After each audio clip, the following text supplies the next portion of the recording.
Tollywood senior star hero Nandamuri నటసింహం బాలకృష్ణ హీరోగా, ప్రగ్యా జైస్వాల్ హీరోయిన్గా దర్శకుడు బాబీ దర్శకత్వంలో తెరకెక్కుతున్నటువంటి తాజా మాస్ యాక్షన్తో కూడిన emotional entertainer movie Daaku Maharaj. ప్రారంభం నాటి నుంచి అందరిలో కూడా విశేషమైనటువంటి అంచనాలు ఏర్పరిచినటువంటి ఈ సినిమా జనవరి 12న గ్రాండ్ లెవెల్లో అత్యధిక థియేటర్స్లో ఆడియన్స్ ముందుకు రానుంది. మరోవైపు బాలకృష్ణ వరుసగా విజయాలతో మంచి జోష్ మీద ఉన్నారు. ఇటీవల వచ్చినటువంటి అఖండ, అలానే భగవంత్ కేసరి, వీరసింహారెడ్డి సినిమాలు 3 కూడా విజయవంతమై నటుడిగా ఆయన క్రేజ్ని, మార్కెట్ని మరింతగా పెంచాయి. దానితో డాకు మహారాజ్ కూడా భారీ బ్లాక్ బస్టర్ ఖాయమని, మరోవైపు గతంలో కూడా బాలకృష్ణ సంక్రాంతి నటుడిగా మంచి సక్సెస్లు అందుకోవడంతో ఇప్పుడు రానున్నటువంటి డాకు మహారాజ్ విజయం కూడా ఖాయమని బాలయ్య అభిమానులు భావిస్తున్నారు.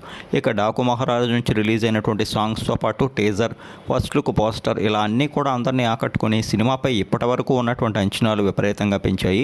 సితారా ఎంటర్టైన్మెంట్స్, ఫార్చ్యూన్ 4 సినిమాస్, శ్రీకర స్టూడియో సంస్థలపై సూర్యదేవర నాగవంశీ, సాయి సౌజన్య గ్రాండ్గా ఈ డాకు మహారాజ్ మూవీని నిర్మిస్తున్నారు.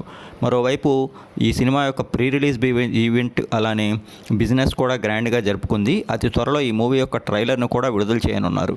ఇక తాజాగా రిలీజ్ చేసినటువంటి దబిడి దిబిడి సాంగ్ అయితే మరింత మంచి రెస్పాన్స్ సంపాదిస్తోంది. బాలీవుడ్ అందాల నటి ఊర్వశి రౌటేలా ఇందులో బాలకృష్ణతో కలిసి అద్భుతంగా నాట్యం చేశారు. ఓవరాల్గా ప్రస్తుతం ఈ సాంగ్కి బాలయ్య ఫ్యాన్స్తో పాటు నార్మల్ ఆడియన్స్ నుంచి కూడా విశేషమైనటువంటి రెస్పాన్స్ లభిస్తోంది. మరి రిలీజ్ అనంతరం జనవరి 12న డాకు మహారాజ్ ఏ స్థాయి విజయం అందుకుంటుందో చూడాలి.